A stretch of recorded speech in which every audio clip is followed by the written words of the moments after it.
Light படுத்து தெரிய மாட்டேங்குது.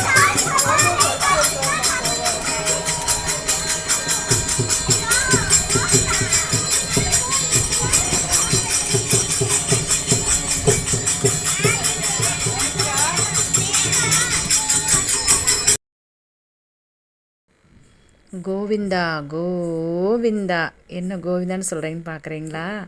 இல்லைங்க, இது புரட்டாசி 5வது சனிக்கிழமை இல்லைங்க. எங்கள் ஊரில் பெருமாள் கோயில் இருக்கிறங்காட்டி 5 புரட்டாசி சனிக்கிழமையும் பிடிப்பாங்கங்க.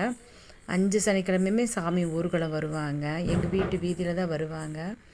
இப்போ நாங்கள்லாம் சாமி கும்பிட்டுட்டு காலையிலேருந்து விரதம் இருந்துருக்குறோங்க. அதனால் அந்த விரதத்தை வந்து சாமி ஊர்வலம் போனதுக்கப்புறம் சாமி கும்பிட்டு அதுக்கப்புறம் நாங்கள் சாப்பிடுவோம். ஸோ நல்லபடியாக 5 புரட்டாசியும் விரதத்தையும் நாங்கள் கடைப்பிடிச்சி நல்லபடியாக சாமி கும்பிட்டோங்க. எல்லாத்துக்கும் சனிக்கிழமை வாழ்த்து.